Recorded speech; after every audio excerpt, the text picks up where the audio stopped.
প্রদ্যোৎ মাণিক্য কিশোর বা মথা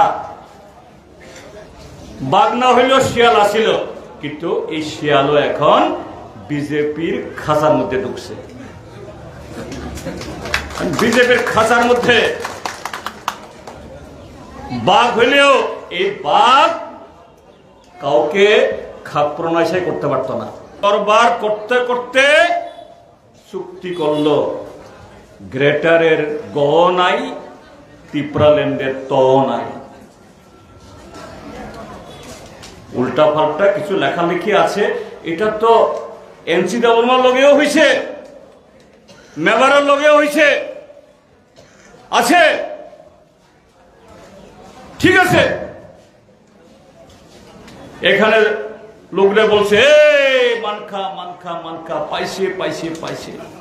কিছু লোক তো বাজি টাজি ফুটাইছে, শুয়ার টুকর কাইটা খাইছে, এখানেও হয়েছে কিছু কিছু। ভালো কথা। তো এটা হইবার পর চুক্তি অনুযায়ী তো একটা কমিটি বানাইব। চুক্তিতে লেখা আছে 3 নম্বরে যে এই চুক্তি অনুযায়ী একটা কমিটি হইব।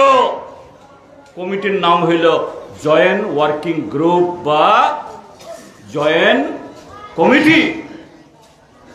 হইছে কমিটি? শুনছেন কেউ? কোন কমিটি আইছে? আসে নাই। এরকম কমিটি তো NCAA লগেও হয়েছে, 6 বছর হয়েছে, এখনো একটা কাগজ বাইরেছে না। কিন্তু দিল্লি থেকে আইতে না আইতে মন্ত্রিসভায় ঢুকে গেছে।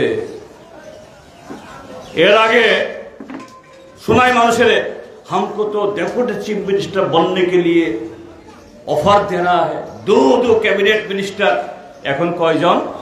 1.5 জন মিনিস্টার, 1.5 জন। অনিমেষ দেববর্মা পূর্ণমন্ত্রী আর বিশ্বজিৎ দেববর্মা হইল আধা মন্ত্রী। আর আগে কি শুনাইছে?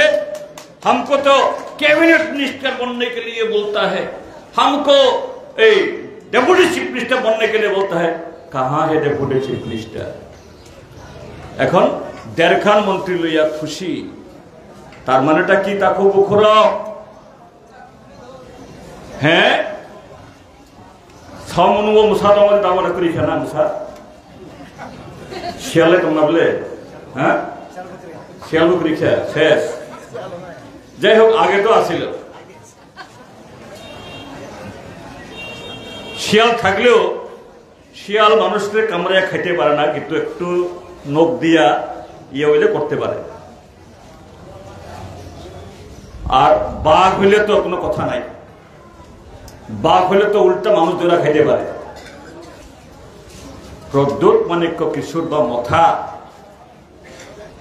বাঘ না হইলেও শিয়াল আসিল, কিন্তু এই শিয়ালও এখন বিজেপির খাঁচার মধ্যে ঢুকছে। বিজেপির খাঁচার মধ্যে বাঘ হইলেও এই বাঘ কাউকে খাপ প্রণয়সাই করতে পারত না।